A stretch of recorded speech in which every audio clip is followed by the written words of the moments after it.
Let's go to Genesis chapter 37. And we're going to go to verse 18 through verse 20. I want to talk to you about doing great things for God. So, maghahatag ko ninyo og mensahe karon, magkisulti ko kaninyo may tungod sa pagbuhat og dagkong utang para sa Ginoo. You know, the prophet Daniel said, those who know their God, Ang manalagna nga si Daniel nagaingon kanila nga diay nagakaila sa ilang nga Dios. they will be strong and they will do great things. Na din sila may mong makusganon og makahimo sila og dagkong mga butang. And the prophet Zechariah said, do not despise the day of small beginnings. Sa ang manalagna nga si Zacarias nagaingon pud siya dito nga ayaw niyo tamaya ang mga butang nga gagmay o gagmay nga sinugdanan. See, we have small beginnings. So ato nga kaplagan nga dunay kining gamay man siguro sa But if we pagsugod. walk by faith, Apan maglakaw ta diha sa if pagtuo. we trust in the Lord, Nga diin kita magasalig diha sa and we Ginoo. follow His voice, Kanya mosunod ta siya nga tingog. and we obey the Word of God, Kanya mo tahod pud ta diha sa pulong sa Dios. God has a great purpose for our life. Kaya ang Dios aduna sa dako kayong katuyuan sa atong kinabuhi. See, it's not about how strong we are. Nga kini siya wala magbase unsa man ta ka kusgan. See, in our flesh, we are weak, Kay sa ato nga unod kita mga huyang lagi. but we serve a mighty God. Apan kita nagaalagad sa Now- usa ka makusganon nga Dios. For Brother Michael, this is just the beginning. Pero alang sa atong igsoon nga si Michael, si kini siya alang kaniya kini sinugdanan pa. Now he has his whole life. He can serve unto the glory of God. Apan karon ang iyang tibok nga kinabuhi mahimo nga din iyang ikaalagad ngadto sa buhi nga Dios. Amen. So as we read this word, I want all of you to have the hope of God in your heart. Gusto ko nga din kamong tanan nga makabaton mo og kining paglaom See, diha sa Dios ang iyong kasingkasan. the Lord said, I know the plans that I have for you. Ang Ginoo nagaingon nga din siya lamang ang nasayod sa laraw nga alang kanimo. Plans to give you a future and a hope. Usa ka plano o laraw nga diin magahatag kanimo og maayong ugma ug paglaom. You have a future in God. Aduna kitay kining kaugmaon nga maayo diha sa Dios. Amen. Amen. Now, Genesis 37, verses 18 through 20. Now, when they saw him afar off, even before he came near them, they conspired against him to kill him. Then they said to one another, look, this dreamer is coming.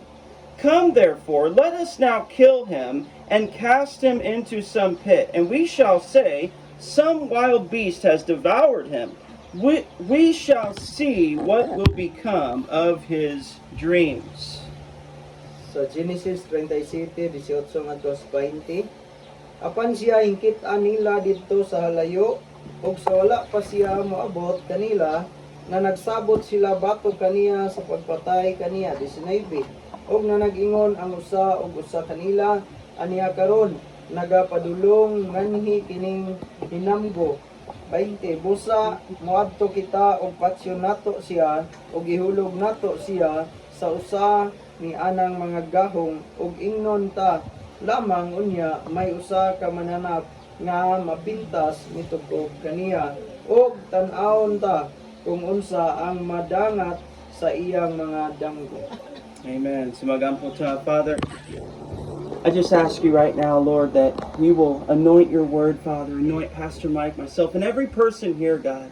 Lord, that we would hear your word and receive faith in our heart, Lord, a fresh desire to live a life of hope, Lord, that you have not only saved us, God, but you have called us with a holy calling in the Lord Jesus Christ. Lord, we thank you for our brother Michael. We thank you for his family, God. We thank you, God, for the provision that you have brought him to this place. But even now, God, this is the beginning of his life in the Lord after the graduation, God. Lord, this is the beginning of where you will take him, God. And you know, nasayod ka, O Diyos, sa tanan mga butang, God. You know sa imong plano para sa iyang kinabuhi, O Diyos. God, so I pray right now that you will lift us up in your holy presence. Give us great joy and great confidence in the Word of God. In Jesus' name, amen. Amen. Now, Joseph was a dreamer. Si Jose siya usa ka magdadamgo. When he was just a youth, Sa diha nga siya batan-on pa, God gave him a dream, ang Dios nagahatag kaniya damgo. a prophecy for his life, Usa ka panagna para siya nga kinabuhi. that God would use him in a mighty way. Nga ang Dios magagamit kaniya sa makusganon nga Now, paagi. Joseph did not fully understand the dream. Og si Jose wala gayud siya makatugkad sa kining kahulugan He- siyang damgo. He told his parents, So iyahang gisultihan, iyahang ginikanan. he told his Og brothers, iyang gipabalo ang iyang mga igsoon. and they did not understand. Og wala usab sila makasabot niini. And here they said, his brothers, behold, the dreamer comes. Og nag-ingon diri ang iyahang mga igsoon, tan-awa, anaa siya nagapadulong ang magdadamgo. They were mocking him for his dream. Og sila kining naka-biay kaniya tungod siyang damgo. I want you youth to know this. Gusto ko nga kamo mga batan-on makaibalo niini. When you step out in faith,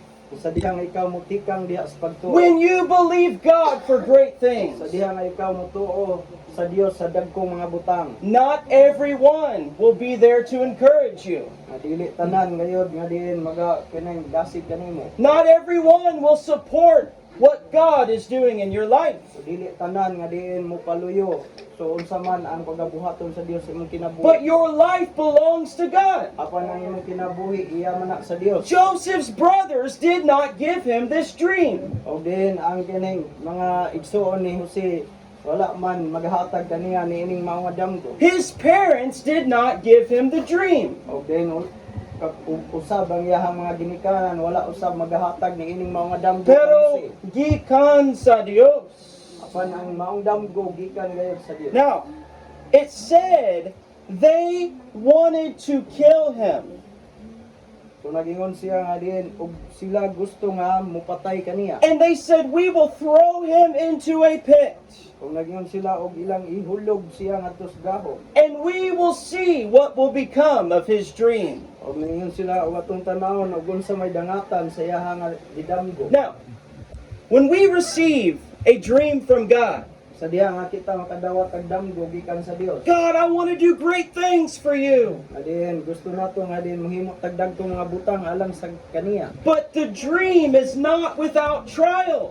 Apan ang mao nga kining damgo dili kini ingon nga din walay pagsulay. Joseph was sold into slavery. Og si Jose niabot sa panahon nga diin siya gibaligya ngadto sa kauliknan. And then he was thrown into the prison. Og diin siya napunta ngadto sa bilangguan. But the Bible said God was with him in the prison. Apan ang Biblia nagsugid nga din ang Dios kauban See- gihapon niya bisan sa atuwa siya sa prisuhan. This is a picture of spiritual war in our life. Mao kini ang hulagway sa espirituhanon nga din gubat sa atong nga kinabuhi. Because when you are called by God, Tungod kay kung kita gitawag man sa Dios, your purpose is for the glory of God. ang atong katuyuan alang gayud diha sa kahimayaan And sa Dios. so the devil will try to stop the will of God in your life. Mao ka nang hinungdan nga ang yawa mosulay gayud siya sa pagpahunong diha sa imong nga kinabuhi. He will Katuyuan. bring disturbance to your dream. Siya maghatod diha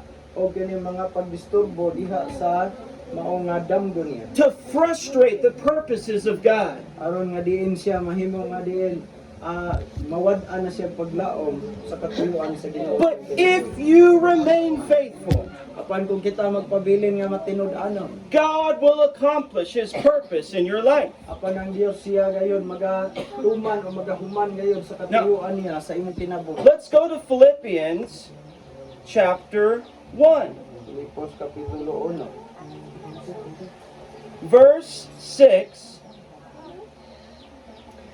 Being confident of this very thing, that he who has begun a good work in you will complete it until the day of Jesus Christ. Sa Filipos 1:6 nangin siya og ako masaligon nga siya nga nagsugod og maayong buhat diha kaninyo magapadayon sa pagbuhat aron kini mahingpit unya sa adlaw ni Hesus Kristo. God began a good work in your life. Ang Dios siya nagasugod og maayong buhat sa imong kinabuhi. And your job is to remain faithful. Ug ang ato nga din kakuha no trabaho kana magpabilin ta matinud-an. No matter the trial, Nabisan unsa man ang mga pagsulay. whatever Satan brings to your life, Nabisan unsa man ang din buhaton ni Satanas sa imong kinabuhi. the God that stands with you is greater. Tungod kay ang Dios nga diin nagabarog, tapad kanimo o kauban kanimo mas dako siya. And if he starts a good work, the Bible says he will finish it. Og siya nga diin nagasugod sa maayo nga diin mga buhat sa imong kinabuhi, iya gayud nga humanon ang iyang katuyuan. For many years, Joseph suffered. Sa daghang mga katuigan nga si Jose nag-antos.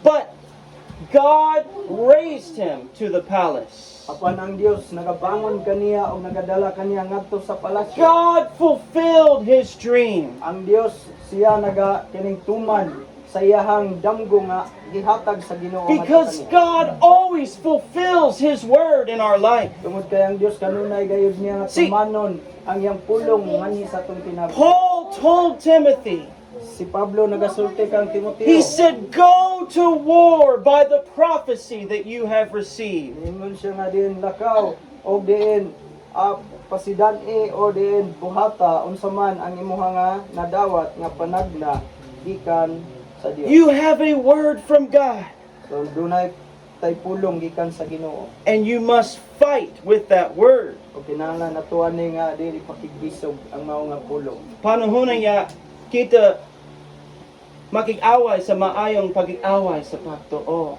Pinaagi sa iyang pulong. Amen? Kay daghang mga pagsulay, pero maayo gihapon ang Dios. Amen? God gave Joseph a dream. Ang Dios naghatag kang Jose og damgo. I want you young people, Nga gusto ko na mahibalo mo mga batanon. I want you to have great hope for your future. Gusto ko nga din masayod mo nga duna kamoy dako kay paglaom para sa inyong ugma. Even if you don't know the plan of God. Bisan wala man ka makatugkad unsa man gyud ang plano sa Dios sa See- imong kinabuhi. We don't know our tomorrow. Wala ta mahibalo sa atong nga ugma. But we know that God has a purpose for our life. Apan kita nahibalo nga ang Dios duna gayoy katuyuan sa atong kinabuhi. Amen. Now let's go to 2 Timothy chapter 1, Ikaduhang Timoteo kapitulo 1, verse 9. bersikulo 9. Who has saved us and called us with a holy calling, not according to our works, but according to his own purpose and grace, which was given to us in Christ Jesus before time began. Kaduhang Timoteo 1:9 nga nagluwas kanato ug nagtawag kanato sa pagtawag ngadto sa pagkabalaan dili tungod sa atong mga binuhatan kundi tungod sa iyang kaugalingong katuyuan o sa grasya nga iyang gihatag kanato diha kang Kristo Hesus sa wala pa ang mga kapanahunan nga walay kinutuban. Now he said, who has saved us? Nagingon siya diri nga siya nga dili nagaluwas kanato. Kinsa dili naluwas? Naluwas kita tungkol sa grasya pinaagi sa pagtuo. Amen. So, kung naluwas mo, if you are saved, kung Kristohanan mo, he said, God has called us with a holy calling. So, ang Dios nagasulti nga diin siya nagatawag kanato niya ng balaang pagkatinawag. And look what it said, not according to our works, Nagingon siya nga dili tungod sa atong mga nabuhat. not by our strength, So dili sa atong kahimuan, kusog, but according to his own purpose apan sumala gayud sa iyang kaugalingong katuyuan. and grace that was given to us in Christ Jesus before time began. O tungod sa grasya nga iyang gihatag kanato diha kang Kristo Hesus sa wala pa ang mga kapanahunan nga walay kinutuban. Now, Even before time began, No, sa bisan pa sa wala pa nagsugod ang kapanahonan. God knew that He would create you. Ang Dios nahibalo nga diin siya magabuhat o nagahimo kanimo. And it says here, He gave us this purpose and calling before time began. So nag-ingon siya diri nga siya naghatag sa iyang katuyuan og tawag sa wala pa ang sinugdanan sa kapanahonan. Amen. So when we are saved, we are forgiven by the grace of God. Sa diha nga kita naluwas, kita nahimong pinasaylo tungod sa grasya sa Dios. We go from darkness to light. Gikan tas kanit-ngit ngadto sa kahayag. We become a child of God. Kita nahimo nga din mga anak na sa Dios. But from the moment that we are a Christian, Pangikan sa panahon nga din kita nahimong God calls us to serve Him. Ang Dios nagtawag kanato aron mag-alagad kaniya. That we would be the light of the world. Nga din kita mahimong kahayag Now, sa kalibutan. this is not just for pastors O dili lamang kini mao nga tawag para sa mga or for the pastor, ministry. or para sa buluhaton. This is for every Christian. Kini siya alang gayud sa tanang In Kristiyano. your job, in your business, Sa diha sa imong nga trabaho o diha sa imong nga patigayon in your career, o unsa man ang imong nga din naabot karon. wherever God places you. Bisan na asa nga dapit nga kahimutan kas Ginoo. God has a calling in your life. Ang Dios aduna gay tawag sa imong kinabuhi. How many of you know Luke? Luke from the Bible. You know, Luke was a doctor, a physician. Si Lucas siya usa ka doktor. He was not one of the original 12 apostles. So dili lamang nga din siya again. He was not one of the original 12 Dili apostles. siya kauban niadto nga 12 nga din mga apostoles. But even as a doctor, God had a calling in his life. Oh, ato makikaplagan nga bisan siya doktor, ang Dios na pagyapoy tawag So, sa kinabuhi. whatever you are doing, do for the glory of God. Bisan unsa nga ato nga ginabuhat ato dining buhaton para See, sa kabubuton sa Ginoo. my mommy Nelfa is a teacher. So, And I know sa that she shines the light of Christ in that school. So, kung nasayod nga din nagadanag yang kinabuhi dito sa eskwelahan. Now, the Lord called out to Isaiah, So, ang Dios nagatawag kang Isaias. and he said, "Who will go? Who will I send?" So nag-ingon dito ang Ginoo nga din kinsa man ang moadto o kinsa man akong ipadala. And Isaiah said, "Here I am, Lord, send me." Og si Isaias mitubag og ningon aniya ako ipadala. See, God is looking for a willing vessel Ang Dios diay nangita siya og andam nga sudlanan. who will lay yourself down before the Lord. Adin imuha nga kaning hatag o ikaw pahimutang imong kaugalingon sa tubangan sa Ginoo. Lord, I am willing. Adin mo yung Ginoo ako andam. Amen. Now, he said, God has called you with a holy calling. Nagingon siya nga ang Dios nagatawag kanimo ni anong balaang pagkatawag o tinawag. Amen. Now, let's go to Hebrews chapter 12. Amen. Now, Joseph became the second most powerful man in Egypt. So si Joseph o si Jose siya nahimong usa sa kining pinialan ay kaduhang tawo nga gisaligan og nagdumala dito sa Ehipto. And he saved the world from famine. Og iyaha nga giluwas ang kalibutan gikan sa dako nga kagutmanan. God gave him a dream when he was only a youth. Ang Dios naghatag kaniya og damgo sa panahon nga siya batan-on pa. And it took many years of trial and temptation. Og diin miabot ang daghang katuigan nga diin nagaagi kini og daghan nga diin mga tentasyon og mga pagsulay. But because he remained faithful, Pantungod kay siya nagpabilin nga matinud-anon. God exalted him before the nations. Ang Dios nagatuboy kaniya dito sa mao nga nasod. Amen. Now, Hebrews chapter 12, verse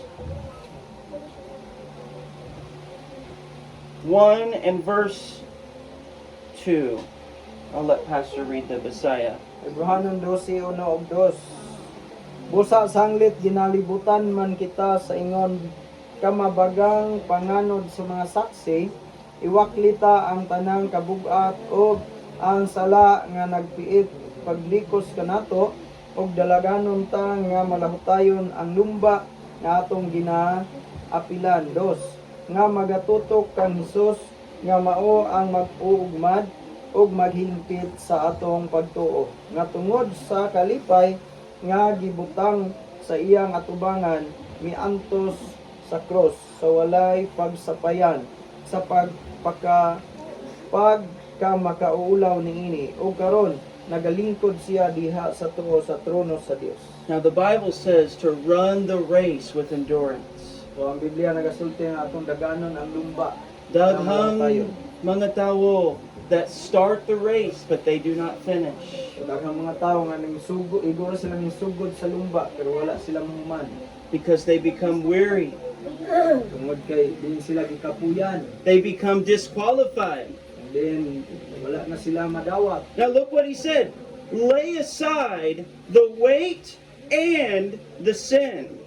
So nagingon siya diri sa iyang gisulti siya nga atong isalikway ang mga makapabugat ug ang sala. Now notice two parts. Nga ato ang sayran kining duha ka bahin. If we will run the race, there are two things we must lay aside. Nga sa diha din kita mo apil o mudagan ta sa mga lumba. Now, Dunay duha ka mga butang nga atong isalikway. the first thing is the weight. So unang butang kanang makapabugat. Now, how many of you here have ran a natural race? So pila ba kaninyo nga din ning dagan yan ang natural gyud nga kining lumba. If you are carrying weight, you cannot win the race. Kung ikaw magdala og kining bugat o na magdala kag bugat nga butang. Now, Di gyud ka modaog sa mga lumba. this is the spiritual heaviness in our life. Kini siya mao kini ang kining espirituhanong kabugat diya sa atong kinabuhi. Because if Satan cannot get you with sin, Tungod kay kining Satanas gusto man gyud niya nga diin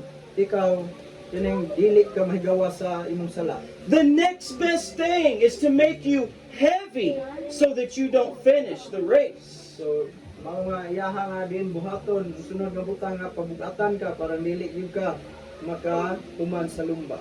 With depression and stress, Then kanang mga kaluya, kapoy, or fear.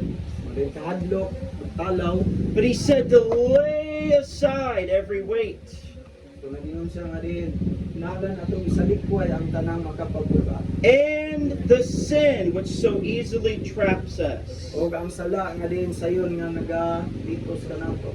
Now, every person has different struggles. Matag sa katawo dunay nagkalain-lain nga din ang mga problema o Sa- din mga kalisod. Some people struggle with lust in their heart. Aduna po yung mga tao nga din ilang problema kining mga pangibog sa ilang kasita. Others struggle with addiction. Ang uban po kining na addict. Some struggle with covetousness or envy for money. O din ang uban usab mga pangibog tungod sa kining kwarta. But he said, if you will finish the race, you must lay aside that sin that traps your life. Panagingon siya nga atong humanon ang mga lumba insa atong isalikway ang sala nga diin naggalikos atong kinabuhi. And then finally, he said, looking unto Jesus, the author and the finisher of our faith. So, sa katapusan nagingon siya nga din og itutok nato ang atong mga mata ngadto kang Ginoong Hesus nga mag-uugmad ug maghingpit sa atong pagtuo. In every aspect of our life, Matagbahin sa atong kinabuhi. ayaw pag-focus sa imong kaugalingon, pero tutok ni Jesus. Amen. He said, looking unto Jesus. Amen? Kay Tan-aw kang Hesus. siya ang buhing Diyos. Amen. So we can finish the race if we hold to the Lord Jesus Christ. So makahimo kay kita sa paghuman sa lumba kung mugunit ang kita ni Ginoong Hesus. God has a purpose for your life. Kaya ang Dios aduna sa katuyuan sa imong kinabuhi. You can do great things for God. Makahimo kita dagkong mga butang para sa Ginoo. God has the power. Kaya ang Dios aduna sa gahom. God has the provision. Ang Dios siya magtatagbo. God has the anointing, Ang Dios aduna say diho. and He can destroy every work of darkness. O kining iyaha nga diin maguba ang bisan unsang mga buhat sa kanilang. But your job is to believe and obey. Wala nga to nga diin trabaho mao ka na nga diin pagtuo ug pagtahod. Amen. Amen. So Jesus said, if you're faithful in a few things, Sa Ginoong Hesus miingon kung ikaw matinud-anon o responsable sa dutayng butang, I will make you ruler over many things. himuon ko ikaw nga diin saligan sa daghan nga mga butang. Amen? Amen. So, I want to close by just praying for a second, and then I'm going to give to Pastor Mike for the next part. And again, I want all of you to have hope for your future. Kay ang Diyos nasayo sa tanan mga butang. Amen? Amen. God knows. God has no confusion. He is the God who knows. Amen? So let's pray and let's just give God praise that He has a purpose. He has a purpose for Michael. He has a purpose for every one of us if we are willing to receive it. In Jesus' name. Father, we just come to you now. We give you all the glory today, God. We thank you so much, God, for the power of your word, your Holy Spirit, your promise, everything that you accomplished on the cross, God, that is working in our life even now, Lord. So, Father, I pray especially today over these young people, God. Lord, even sa mga bata, sa mga youth, the young adults, all the way up, God. I pray that we will see that even now, God, you have a purpose. Hallelujah. Lord, help us to fulfill the will of God. Help us, God, to obey the word of God.